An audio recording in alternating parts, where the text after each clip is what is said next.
ಅಡ್ಡ ಮತದಾನ ಮಾಡಿದ ಕಳ್ಳ ಶಾಸಕರಿಗೆ ಸರ್ಚಿಂಗ್ ನಡೀತಾ ಇದೆ. ದೋಸ್ತಿ ಪಡೆಯಲ್ಲಿ ಕ್ರಾಸ್ ವೋಟಿಂಗ್ ಮಾಡಿದ್ಯಾರು ಅನ್ನುವಂತಹ ಪ್ರಶ್ನೆ. ಅಡ್ಡ ಮತದಾನ ಮಾಡಿದ ಕಳ್ಳ ಶಾಸಕರಿಗೆ ಈಗ ಸರ್ಚಿಂಗ್. ದೋಸ್ತಿ ಪಡೆಯಲ್ಲಿ ಕ್ರಾಸ್ ವೋಟಿಂಗ್ ಮಾಡಿದ್ಯಾರು? ಕ್ರಾಸ್ ವೋಟಿಂಗ್ ಬಗ್ಗೆ ಸಿಟಿ ರವಿ ಸಿಡಿಸಿದ್ರು ಭರ್ಜರಿ ಬಾಂಬ್. 10 ಅಲ್ಲ 11 ಅಲ್ಲ, ಬರೋಬ್ಬರಿ 12 ಶಾಸಕರಿಂದ ಕ್ರಾಸ್ ವೋಟ್ ಆಗಿರುವಂತದ್ದು. ಅಸಿಂದು ಮಾಡಿದ ಶಾಸಕನ ಮೇಲೂ ಅನುಮಾನದ ಹುತ್ತ ಇದೆ. ಬಿಜೆಪಿ ಜೆಡಿಎಸ್ ದೋಸ್ತಿಯಲ್ಲಿ ಮುಗಿಯದ ಪರಿಷತ್ ಚುನಾವಣೆ ಫೈಟ್. ಬೆಳಗಾವಿಯಲ್ಲಿ ಬಿಜೆಪಿ ವಿಧಾನ ಪರಿಷತ್ ಸದಸ್ಯ ಸಿಟಿ ರವಿ ಹೇಳಿಕೆಯನ್ನ ನೀಡಿದ್ದಾರೆ. 2 ಪಕ್ಷಗಳಿಂದ ಬರೋಬ್ಬರಿ 12 ಮತಗಳು ವ್ಯತ್ಯಾಸವಾಗಿದೆ. ಇನ್ನೆರಡು ದಿನಗಳಲ್ಲಿ ವರಿಷ್ಠರಿಗೆ ಮಧ್ಯಂತರ ವರದಿಯನ್ನ ಕೊಡ್ತೇನೆ ಅಂತ ಕೂಡ ಹೇಳಿದ್ದಾರೆ.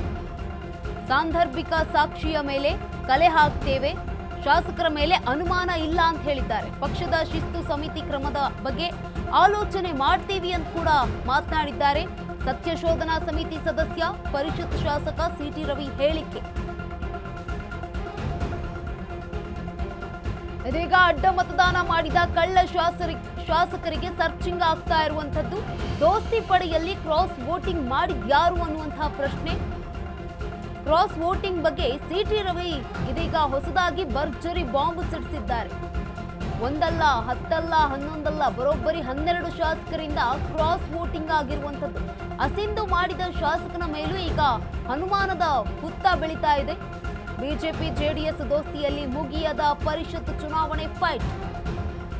ಬೆಳಗಾವಿಯಲ್ಲಿ ಈ ಬಗ್ಗೆ ಮಾತನಾಡಿದ್ದಾರೆ ಸಿಟಿ ರವಿ ಅವರು. 2 ಪಕ್ಷಗಳಿಂದ ಬರೋಬ್ಬರಿ 12 ಮತಗಳು ವ್ಯತ್ಯಾಸ ಆಗಿದೆ. ಈ ಒಂದು ಪರಿಷತ್ ಚುನಾವಣೆಯಲ್ಲಿ ಇನ್ನೆರಡು ದಿನಗಳಲ್ಲಿ ವರಿಷ್ಠರಿಗೆ ಮಧ್ಯಂತರ ವರದಿಯನ್ನ ನಾನು ಕೊಡ್ತೇನೆ ಅಂತ ಕೂಡ ಮಾಧ್ಯಮದ ಮುಂದೆ ಮಾತನಾಡಿದ್ದಾರೆ. ಸಾಂದರ್ಭಿಕ ಸಾಕ್ಷಿಯ ಕಲೆಯನ್ನ ಹಾಕ್ತಾ ಇದ್ದೇವೆ, ಶಾಸಕರ ಮೇಲೆ ಅನುಮಾನ ಇಲ್ಲ, ಪಕ್ಷದ ಶಿಸ್ತು ಸಮಿತಿ ಕ್ರಮದ ಬಗ್ಗೆ ಆಲೋಚನೆ ಮಾಡ್ತೀವಿ ಅಂತ ಕೂಡ ಮಾತನಾಡಿದ್ದಾರೆ.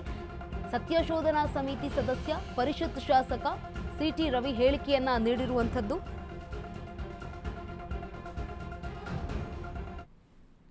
ಇದನ್ನ ಲೆಕ್ಕ ಹಾಕಿದಾಗ ನಮ್ಮ ಎರಡೂ ಸೇರಿ ಕುಲಗೆಟ್ಟ ಮತವನ್ನು ಸೇರಿಸಿದಾಗ NDA ಕಡೆಯಿಂದ 12 ಮತಗಳು ವ್ಯತ್ಯಾಸ ಆಗಿರೋದು ಗಮನಕ್ಕೆ ಬಂದಿದೆ. ಇದು ಬಹಳ ಗಂಭೀರವಾಗಿ ತೆಗೆದುಕೊಳ್ಬೇಕಾಗಿರೋ ಸಂಗತಿ.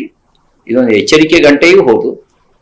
ಇದಕ್ಕೆ ಸಂಬಂಧಪಟ್ಟಂತೆ ನಾವು ವರದಿನ ರೆಡಿ ಮಾಡಿದ್ದೇವೆ, ಚರ್ಚೆ ಮಾಡಿ ಪ್ರೈಮರಿ ಸೋರ್ಸ್ ನ ಕಲೆಕ್ಟ್ ಮಾಡಿದ್ದೇವೆ. ಅದನ್ನು ರಾಜ್ಯಾಧ್ಯಕ್ಷರಿಗೆ, ರಾಷ್ಟ್ರೀಯ ಅಧ್ಯಕ್ಷರಿಗೆ ವರದಿಯನ್ನು ಕೊಡ್ತೇವೆ.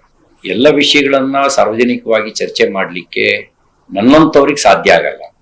ಹಾಗಂತ ಅವಲೋಕನ ಮಾಡ್ಕೊಳ್ಳೋ ಕೆಲಸ ಮಾಡಲೇಬೇಕಾಗತ್ತೆ. ಅದಕ್ಕೆ ಪಕ್ಷದ ಕೋರ್ ಕಮಿಟಿ ಇದೆ, NDA ಸಮನ್ವಯ ಸಮಿತಿ ಇದೆ, ಅಲ್ಲಿ ಕೂತ್ಕೊಂಡು ಚರ್ಚೆ ಮಾಡಬೇಕಾಗತ್ತೆ. ನಮಗೀಗೇನು ಸತ್ಯ ಶೋಧನೆ ಮಾಡಿ ವರದಿ ಕೊಡೋದು ನಮ್ಮ ಕೆಲಸ. ಆ ವರದಿ ಕೊಡುವಂತ ಕೆಲಸವನ್ನ ನಾವು 3 ಜನ ಸೇರಿ ಮಾಡ್ತೀವಿ.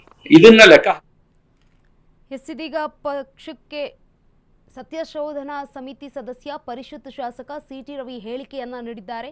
ಯಾರು ಅಡ್ಡ ಮತದಾನ ಮಾಡಿದ್ದಾರೆ ಅನ್ನೋದನ್ನ ಪತ್ತೆ ಹಚ್ಚುತ್ತೀವಿ.